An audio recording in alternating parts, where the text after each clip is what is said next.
Coming at you with another Tire Side Chat. I want to talk a little bit more about passwords, not the supervisor passwords or Windows login passwords that we talked about in a previous video, but passwords, login information that you use to get on, all the various internet sites that you like to go to, like YouTube, Facebook, Google, etc., so on and so forth. I don't know why this truck's still in front of me when there's nobody in the right-hand lane.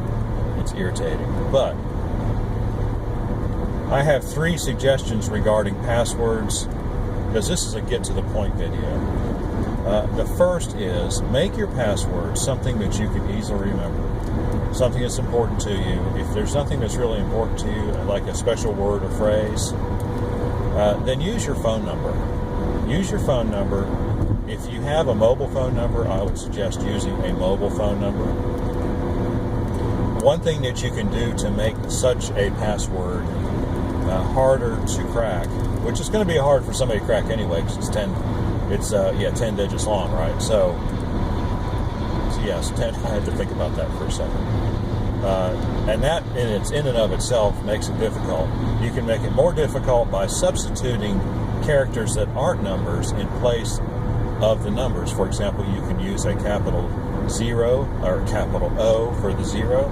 You can use an exclamation point or a I, capital I, or a small L for a 1.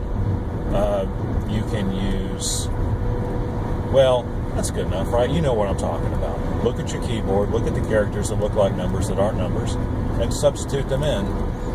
And you can alter that slightly for all of the sites that you go to, so that you don't want to be using the same password on all your sites that you visit. So you can mix it up just a little bit, so that way if somebody gets access to one of the sites you go to, they don't automatically have access to all of the sites you go on. So that is tip number 1.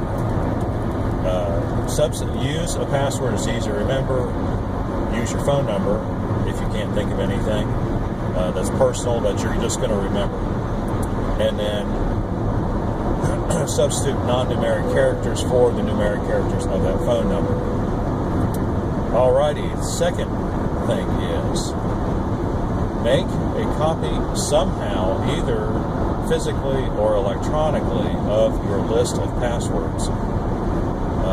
Have a special notebook that you have every time. Keep it handy, keep it next to your computer, like in a desk drawer.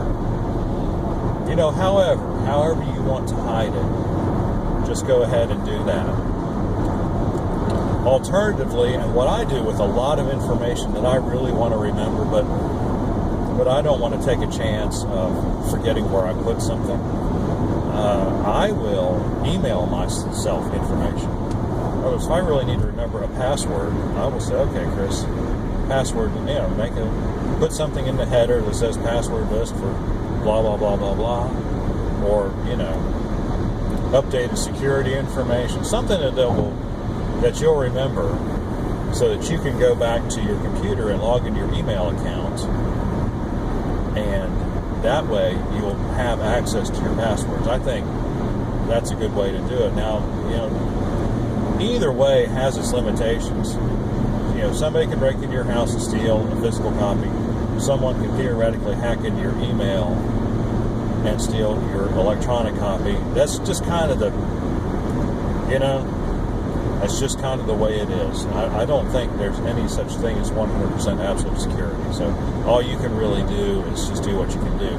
Now, what you can do, if you're doing it electronically, you can make your password list a Word document, and then you can get a file encryption utility, and you can encrypt that file. But then that's another password you have to remember to decrypt it. Yeah, you see what I mean? With more security comes more complexity, so I don't know if you want to do that or not. If you do, comment in the comment section below, and I will tell you what program to get and use. And of course, once you encrypt something, see, trying to keep it basic. And the third thing about passwords is that you need to change the passwords fairly regularly. Going back to our example, the phone number, that's not hard to do. You just change a character every 3 months. Maybe have it whatever you can think of, whatever you're going to remember, whatever, think about what you're doing. Am I going to remember this? That's how you need to judge what you're doing.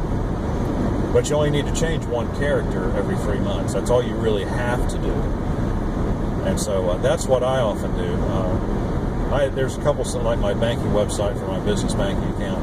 They make me change my password every, I think it's 90 days. It might be every 60 days. And it's a pain in the butt. But all I do is like, okay, I've got my basic password, I change a character. Or I change 2 characters. One of the things that they don't do well is they let me reuse old passwords, which, because I'm lazy, that's generally what I do. But mea culpa. Anyway, just thought I'd share with you these 3 ideas. Use an easily remembered password.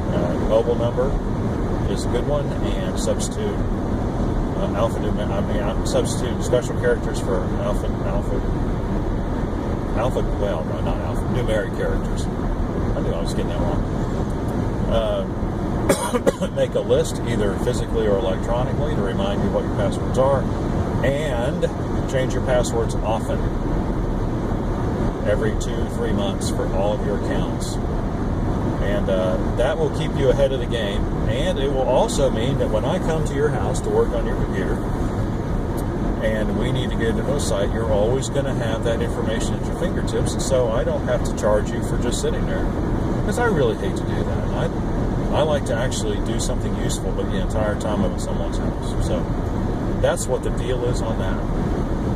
Anyway, if you like our videos, please like and subscribe. We really appreciate it. If you have questions or comments, please do so in the comment section below. Have a great day. Have a great weekend. We will see you on the next one.